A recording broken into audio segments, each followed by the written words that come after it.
एक ऐसा बहादुर मुसलमान जिसने चंगेज खान को भी धूल चटा दिया। जी हां, मैं बात कर रहा हूं ख्वारिज़मी सल्तनत का शहजादा जलालुद्दीन ख्वारिज़म की, जो ख्वारिज़मी सल्तनत के बादशाह अलाउद्दीन ख्वारिज़म के बेटे थे। जब मंगोलों ने ख्वारिज़मी सल्तनत को खत्म कर दिया तो जलालुद्दीन ख्वारिज़म ने अपने वफादार सिपाहियों को इकट्ठा करके एक छोटा सा लश्कर तैयार किया और मंगोलों पर अलग अलग जगहों पर घात लगाकर हमले करने लगे। मंगोलों को हद से ज्यादा जानी और माली नुकसान होने लगा।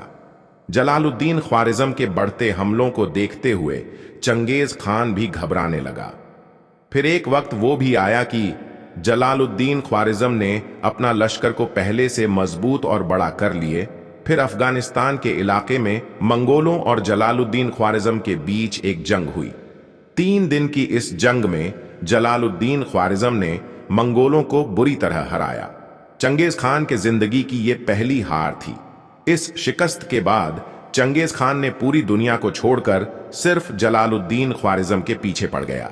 फिर एक बार चंगेज खान एक बहुत बड़ा लश्कर लेकर जलालुद्दीन ख्वारिज़म से जंग करने के लिए रवाना हो गया और उधर जलालुद्दीन ख्वारिज़म का एक गवर्नर आपसी इख्तिलाफ की वजह से अपने सिपाहियों को लेकर जलालुद्दीन ख्वारिज़म को छोड़कर चला गया, जिससे जलालुद्दीन ख्वारिज़म कमजोर हो गए और मंगोलों ने उसी वक्त जलालुद्दीन ख्वारिज़म से जंग शुरू कर दिया।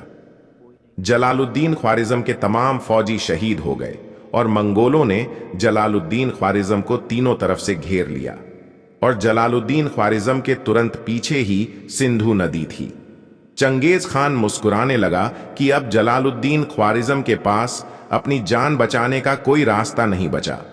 जलालुद्दीन ख्वारिज़म ने अपने घोड़े को दौड़ाकर सिंधु नदी में छलांग लगा दिया।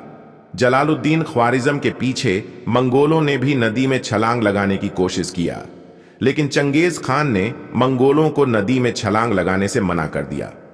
चंगेज खान की नजरों के सामने ही जलालुद्दीन ख्वारिज़म अपने घोड़े के साथ सिंधु नदी को तैरते हुए पार कर दिए। ये देखकर चंगेज खान भी जलालुद्दीन ख्वारिज़म की तारीफ करने लगा। सिंधु नदी पार करके जलालुद्दीन ख्वारिज़म सबसे पहले दिल्ली गए।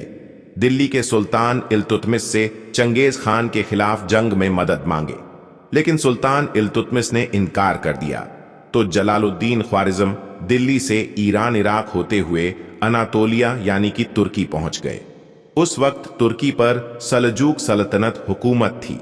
जलालुद्दीन ख्वारिज़म ने सल्जूकियों से मदद मांगे तो सल्जूकियों ने भी इनकार कर दिया, क्योंकि सल्जूक और जलालुद्दीन ख्वारिज़म के वालिद अलाउद्दीन ख्वारिज़म के बीच पहले से ही इख्तिलाफ था, इसीलिए सल्जूकों ने मदद करने से इनकार कर दिया था।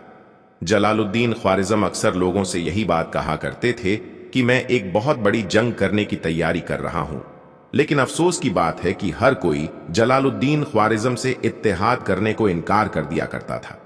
ज्यादातर मुअर्रिखीन लिखते हैं कि जलालुद्दीन ख्वारिज़म को कुर्द लुटेरों ने कत्ल किया था।